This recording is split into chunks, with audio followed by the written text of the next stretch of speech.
जनता बोल रही है मैंने तो वोट एक ही को डाला है। एक आदमी एक ही को ना वोट डाल के आया धनंजय जी कि एक आदमी से 4-4 को वोट डलवा दिए कि चारों जीत रहे। समझे मैं नहीं पा रहा हो क्या रहा है। तेजस्वी यादव वीडियो बना के सोशल मीडिया पे उन्होंने ऐसी हवा बना दी है। वो जरा ग्राफिक चलाइए शर्मा जी, जिसके अंदर दिख रहा है कौन सा पोर्शन बिहार में वोट आया है, कौन सा फेज 1 फेज 2।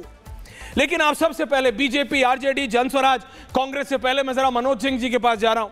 मनोज सिंह जी, इस समय आपकी वैल्यू सबसे ज्यादा है, पता है आपको क्यों?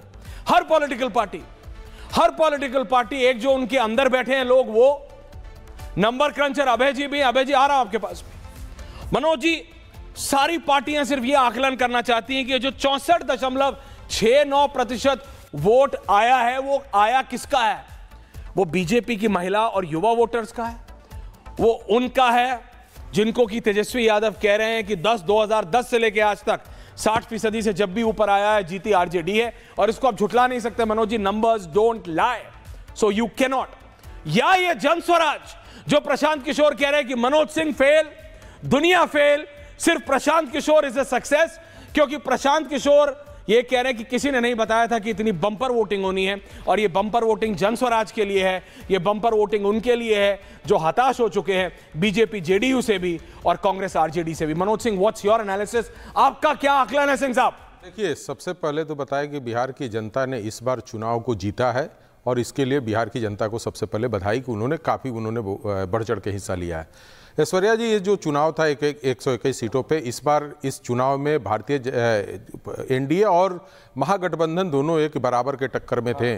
लेकिन इसमें सबसे बड़ा जो मुद्दा बना वो बना कि ये चुनाव का उछाल किस तरह से दिखा गया है, कि ये ट्रेंड क्या बताते हैं। देखिए, चुनाव का जो ट्रेंड है, जो बढ़ा है वोट परसेंटेज, वो एक ही नहीं कि रोजगार और महिला, इसमें सबसे बड़ा जो उछाल लाया है, जो SIR में जो डेड वोट थे जो इसको काटा गया है, तो उसके कारण से ये उछाल दिख रहा है। कि चूंकि हर बार क्या होता था कि हर विधानसभा में डेड वोट इतने होते थे कि वो पोल तो करते नहीं थे, तो वोट परसेंटेज उसका गिरता था। तो ये वोट परसेंटेज का चढ़ाव उसके कारण भी है। आप कह रहे हैं SIR से वोट परसेंटेज बढ़ी है? उससे भी बढ़ी है, उससे भी। लेकिन महिलाओं ने जिस तरीके से बढ़ चढ़ के, अभी इलेक्शन कमीशन ने डाटा अवेलेबल नहीं कराया कि महिलाएं कितनी बढ़। हाँ, इस बार ये भी हुआ, इलेक्शन कमीशन ने डेटा ये महिलाओं वाला अवेलेबल नहीं कराया। ऐसा क्यों? ऐसा हो सकता है कि अभी उनके पास अवेलेबल हो ना हो या कोई और कारण हो, लेकिन जो हम लोग डेटा बाजार में जो जाकर वहाँ पे काम करते हैं, तो हम लोग के डेटा में जो आ रहा है कि 7% महिलाएं इस बार बढ़ी, 7% बढ़ी। और तो अगर आपकी मानी जाए 7% किसकी तरफ जा रहा है? बीजेपी की तरफ। अभी 7% पे भी एक प्रश्न है। पिछले बार भी 5% महिलाएं बढ़ी थी, उसमें से कितनी डेढ़ महिलाएं हैं जो पिछली बार के थे उनके वो वोट कटा है। नहीं, लेकिन आप एरिया भी तो देखिए। फेज 1 जो बिल्कुल येलो कलर का ब्लिंक कर रहा है, मैप को रखिए शर्मा जी, थैंक यू। मधेपुरा, सहरसा, दरभंगा, मुजफ्फरपुर, गोपालगंज, सिवान, सारण, वैशाली, समस्तीपुर, बेगूसराय, खगड़िया, मुंगेर, लखीसराय, शेखपुरा, नालंदा, पटना, भोजपुर, बक्सर, ये हो चुका है।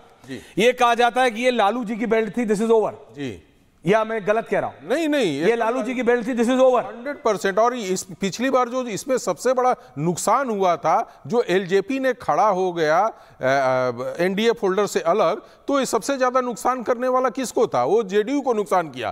तो इस बार उनके साथ, इस बार तो चिराग को नहीं वो करने दिया, 29 सीट दिया चिराग को। वही कर रहे ना कि इस बार ये दोनों, उनके बाबूजी को कभी इतना नहीं दिया, वो साथ पासवान साहब को कभी इतना नहीं दिया। दूसरी बात है कि देखिए, जो सबसे मिसिंग लगी मुझे आरजेडी में, सबसे मिसिंग वो लगा क्या? जिस लालू यादव को मसीहा कहते थे गरीबों का, आज उसके चेहरे पे चुनाव करने से क्यों तेजस्वी बचे रहे? वो बार बार अपने 18 महीने के शासनकाल का वर्णन कर रहे हैं, जो जनरेशनल चेंज है मनोज जी। आप समझिए, तेजस्वी यादव नहीं चाहते कि भैया लालू प्रसाद जी के साथ बैगेज बहुत है, चारा घोटाला, रेल घोटाला, फलाना घोटाला, ढिमकाना घोटाला।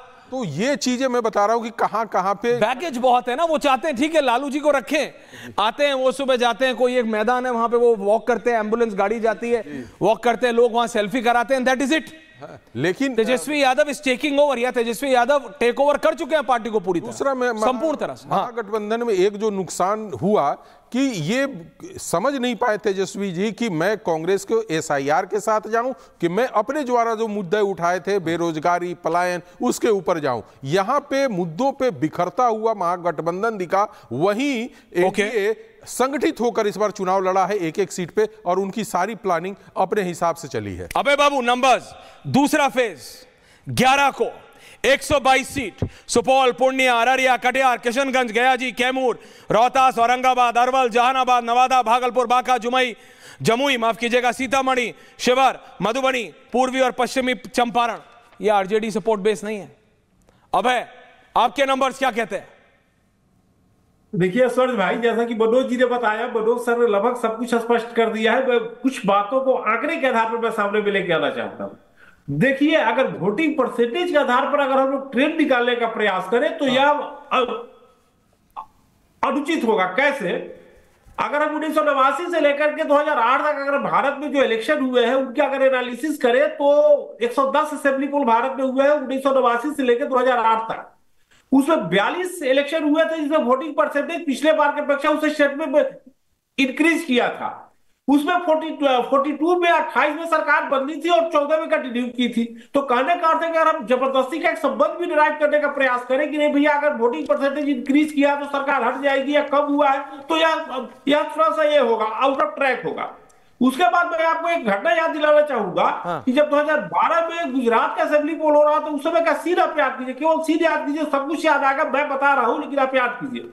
2007 में गुजरात में 59% वोट हुआ था और 2012 में जब नरेंद्र मोदी, गुजरात का और बिहार का वोटर बहुत अलग है। अब है गुजरात और बिहार का वोटर बहुत अलग है। नहीं, ओके, ट्रेंड, वोटिंग परसेंटेज की मैं बात कर रहा हूं। ओके, मैं वोटिंग परसेंटेज की मैं बात कर रहा हूं। बोलिए। 71% वोट हुआ।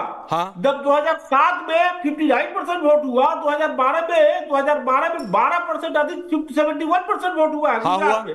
फिर भी नरेंद्र मोदी की सरकार कंटिन्यू, फिर भी नरेंद्र मोदी जी की सरकार कंटिन्यू की। 1980 के बाद, जैसे बिहार में बोला जा रहा है, 1980 के बाद गुजरात में सबसे ज्यादा वोट 2012 में हुआ। फिर भी वह नरेंद्र मोदी की सरकार कंटिन्यू की। तो अगर वोटिंग परसेंटेज, लेकिन गुजरात में नरेंद्र मोदी, आज भी देखिए, आज भी मुख्यमंत्री कोई भी हो, गुजरात नरेंद्र मोदी, अमित शाह। आपको लग रहा है हर्ष सांघी, इतने दिनों बाद बीजेपी को गुजरात में एक चेहरा मिला है, हर्ष सांघी।